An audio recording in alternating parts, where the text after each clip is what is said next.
frères et sœurs, paix et bien dans le nom de notre Seigneur Jésus-Christ. Une seule chose je nous propose aujourd'hui pour notre méditation. Lorsque ta source est troublée, ce qui en sort l'est aussi. Dans l'évangile, Saint Jean nous dit, Jésus disait à ses disciples, ne soyez donc pas troublés, vous croyez en Dieu, croyez aussi en moi. Pour comprendre l'enjeu de ce fragment, il nous faut remonter au chapitre 13. Mes petits enfants, je ne suis plus avec vous que pour peu de temps. Vous me chercherez, et comme j'ai dit aux Juifs qu'ils ne pouvaient venir où je vais, je vous le dis aussi maintenant. Jean 13, les versets 33. Cette déclaration de Jésus avait troublé les disciples. Le trouble avait pris le dessus. Son adieu était choquant puisqu'il leur avait dit clairement qu'il va les quitter. De plus, il avait même déclaré qu'il les chercherait, mais tout comme les Juifs, ils ne pourront venir où il sera. Le comble est qu'il avait déclaré que l'un d'eux le livrera. Toutes ces déclarations du chapitre 13 les avaient consternés. Tout était devenu obscur, sujet d'inquiétude, d'angoisse et de trouble. Jésus sans doute lisait ce trouble sur leur visage. Étant le sauveur du genre humain, il compatissait. Comment partir et laisser ses amis dans le trouble? Lui qui les avait nourris de sa paix, comment partir en sapant cette paix qu'il les avait nourris? Mes chers frères et sœurs, Jésus avait conscience que laisser ses amis dans le trouble, celui-ci consumerait leur paix. S'ils n'ont plus de paix, qu'est-ce qu'ils pourront apporter au monde? C'est donc dans cette logique que Jésus leur disait, ne soyez donc pas troublés. Vous croyez en Dieu, croyez aussi en moi. Ici, Jésus prend l'option de les consoler. Pour le faire, il les exhorte à la confiance en lui, le sauveur du genre humain. Les termes grecs que Saint Jean a employés ne disent pas « vous croyez en Dieu, croyez aussi en moi ». Pourquoi? Parce que non seulement elle est une traduction à risque, mais aussi elle est dangereuse. Voyons cela de près. En fait, il y a une différence fondamentale entre celui qui croit en Dieu et celui qui a foi en Dieu d'une part, entre celui qui croit en Jésus et celui qui a foi en Jésus d'autre part. Croire en Dieu est une croyance qui repose sur une part de confiance en ceux qui ont enseigné à croire en Dieu. Je m'explique. Lorsque nous disons nous croyons en Dieu, nous basons notre croyance sur les preuves des autres. C'est pourquoi certains refusent de croire en Dieu puisqu'ils refusent leurs preuves d'existence de Dieu. De plus, cette croyance n'engage pas. On peut croire en Dieu, c'est-à-dire qu'on accepte les preuves de son existence, mais on n'a pas la foi en lui. D'où justement la croyance n'engage pas. Cependant, la foi engage puisqu'il est une relation avec la personne à laquelle on croit. La foi ne se limite pas à la croyance, c'est pourquoi à la messe, lorsque nous disons dans le credo je crois, juste après, nous posons un acte de foi, la prière universelle. Cela pour dire que nous ne sommes pas arrêtés à la croyance je crois, nous sommes passés à la foi par l'engagement de foi, la prière pour le monde.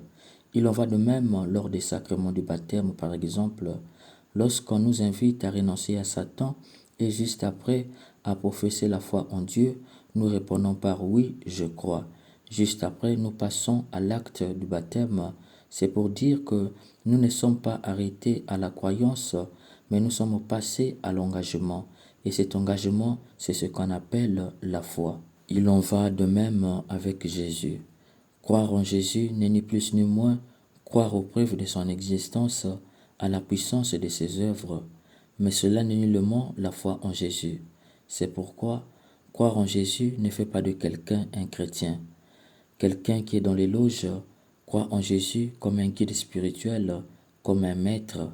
Cependant, la foi en Jésus est un engagement, l'acceptation de conformer son idéal de vie à celui de Jésus.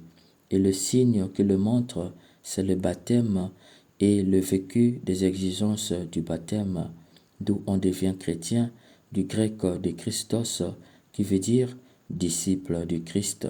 Du coup, nous voyons donc que le mot croire n'est pas approprié pour parler de l'engagement des disciples en Dieu et en Jésus, d'où la traduction « Vous croyez en Dieu, croyez aussi en moi » est une traduction à risque mais aussi dangereuse. Serrons donc la phrase dans son sens grec pour comprendre ce que Saint Jean a voulu dire.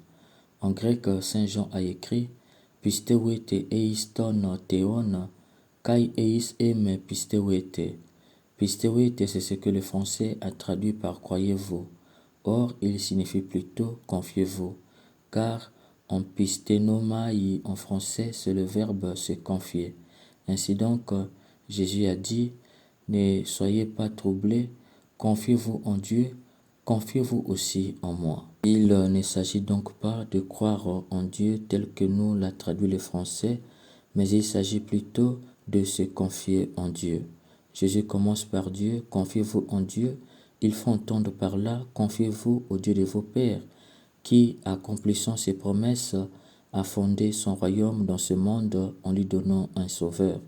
Enfin, confiez-vous en moi Jésus, sur qui repose tout l'avenir de ce royaume que Dieu de vos pères a fondé dans ce monde. De ce fait, de par la phrase « Ne soyez donc pas troublés, confiez-vous en Dieu et confiez-vous en moi », Jésus les invite à une double confiance.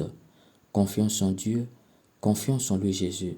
Cette double confiance dissipera le trouble de leur cœur, d'où il a commencé par dire que votre cœur ne se trouble pas. Mes chers frères et sœurs, la foi en Dieu doit se revêtir d'un nouveau costume, la foi en Jésus qui rend accessible le Père. C'est pourquoi Jésus ajoute « Dans la maison de mon Père, beaucoup pourront trouver leur demeure. Sinon, est-ce que je vous aurais dit, je pars vous préparer une place ?» Ici, après avoir exhorté les disciples à la double confiance, Jésus veut leur faire sentir qu'ils ne doivent pas être troublés, du moins, ils n'ont pas de raison, sinon, ils n'ont plus de raison d'être troublés et affligés par son départ, puisque dans la maison de son Père où il va, il y a une place assurée pour eux. S'il est vrai que leur trouble était dû à l'absence de Jésus, qu'ils ne verront plus, tel qu'il avait déclaré au chapitre 13, ici il leur dit « Plus de trouble, là où il sera, ils seront aussi ». Par ailleurs, Jésus a employé un théologumène « demeure ». Dans la maison de mon Père, beaucoup pourront trouver leur demeure. Il ne s'agit pas des tentes, puisque les tentes renvoient au matériel passager, mais il s'agit de demeures qui renvoient à la sécurité, à la paix, à l'amour et à la communion. Ainsi, de par plusieurs demeures, Jésus révèle que plusieurs trouveront l'immensité de la miséricorde du Père, grâce à laquelle tout homme peut vivre la communion avec le Père. La demeure, il faut entendre par là la miséricorde infinie du Père. Jésus révèle que cette miséricorde est infinie, que tout homme peut en faire l'expérience éternellement. Si Jésus ajoute « Je m'en vais vous préparer la place », il faut entendre par là que lui le Sauveur, en retournant auprès du Père, après avoir achevé son œuvre, ouvrira l'accès aux hommes ayant fait la volonté de son Père. En lui, tout homme ayant fait la volonté de son Père sera susceptible d'être racheté pour expérimenter cette miséricorde infinie du Père pour l'éternité. C'est pourquoi Jésus avait dit « Confiez-vous en Dieu, confiez-vous en moi ». Car c'est lui qui ouvre la porte pour que l'homme accède aux béatitudes éternelles avec le Père.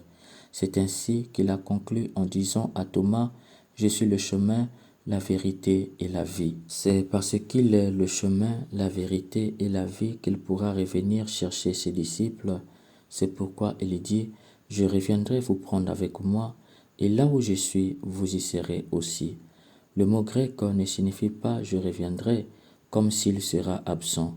Le mot grec employé par Saint Jean signifie « je viens de nouveau » qui renvoie à une présence même dans son absence. Et c'est une suprême consolation pour les disciples qui étaient troublés à la pensée de son départ. Mes chers frères et sœurs, nous voyons par cet évangile que Jésus n'aime pas voir ses amis vivre dans le trouble. Pourquoi? C'est parce qu'il sait que lorsque la source est troublée, ce qui en sort l'est aussi. Il avait nourri ses amis de sa paix Il les avait appelés pour faire d'eux les messagers de paix, d'amour, de justice et de miséricorde dans le monde.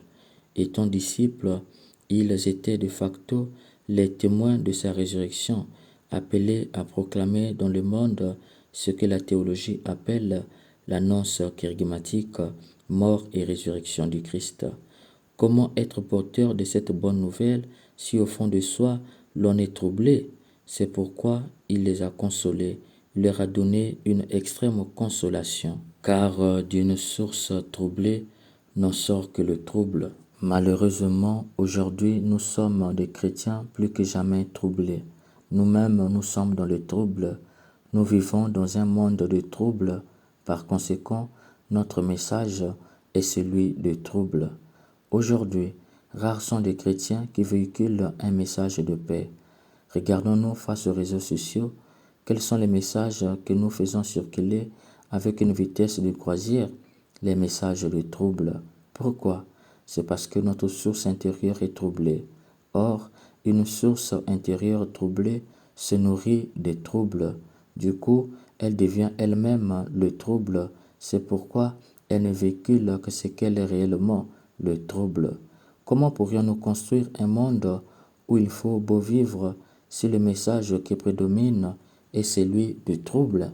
Observons bien, lorsqu'il y a des conflits, un camp a été beaucoup saccagé par l'autre. Ceux qui viennent après avec un message de paix et de réconciliation ne sont pas souvent les bienvenus. Mais ceux qui viennent avec le message de justice soit faite, qui au fond est un déguisement de vengeance soit faite, ceux-là sont les bienvenus. Pourquoi? C'est parce qu'ils véhiculent un message de trouble qui trouve écho dans les sources troublées. Mes chers frères et sœurs, au troublé, nous dit un proverbe occitan, ne fais pas de miroir. C'est pour te dire que tant que ta source intérieure ne sera que trouble, tu ne verras jamais la beauté de ton être. C'est la preuve tangible que tu n'as ni foi en Dieu ni en Jésus, car cette double confiance en Dieu et en Jésus dissipe le trouble de nos bas-fonds. Nous sommes messagers de la bonne nouvelle et non de la mauvaise nouvelle. Véhicule toujours une bonne nouvelle. Quant aux mauvaises nouvelles, elle se chargera de se communiquer elle-même. Ne crois pas qu'en troublant l'autre par un message troublant, tu le préserves ou l'avertis. Non, tu le fais maigrir et tu le tues, car le trouble fait maigrir la rivière. Rien de pur comme le diamant ne ressort d'un cœur troublé. Prends toujours avec des pincettes un message venant d'un homme ou d'une femme troublée qui dans sa bouche n'a que des révélations de trouble. N'oublie jamais, le diable est dans le trouble et Jésus est dans la paix. C'est pourquoi pour annoncer une mauvaise nouvelle à l'hôpital, on trouve les moyens pour l'annoncer. On ne vient pas l'annoncer n'importe comment. Pourquoi? C'est parce que le diable est toujours dans le trouble et Jésus est dans la paix. Un grand esprit, un cœur saint ne répand jamais le trouble, même lorsqu'il le ressent. Il sait protéger les autres de son trouble. Ne vous inquiétez pas, il n'y a rien, il rassure. Voilà un esprit grand. Mais les petits esprits enveniment la situation et troublent la quiétude des autres en se troublant eux-mêmes. Ils véhiculent le trouble en eux. Or, comme dit un proverbe africain, on attrape beaucoup de poissons que lorsque l'eau est troublée. Pourquoi? C'est parce que c'est dans le trouble que le diable fait asseoir son pouvoir de sang. C'est pourquoi dans la vie, il y a trois sortes d'hommes alliés au diable. Le premier, celui qui trouble l'eau, c'est-à-dire qui trouble nos sources intérieures. Le deuxième, celui qui pêche en eau troublée, c'est-à-dire qui attendent que nous soyons troublés intérieurement pour nous agresser. Et enfin, le troisième, le plus dangereux, c'est celui qui trouble l'eau pour pécher en eau troublée, c'est-à-dire qui nous met en situation de trouble intérieur et profite de ces troubles intérieurs pour nous détruire. Fais donc attention. Et si tu te retrouves dans ces trois types d'hommes, convertis-toi. Que l'Esprit Saint nous revête de l'armure de la confiance au Père et au Fils pour que rien ne vienne troubler notre intérieur. Amen.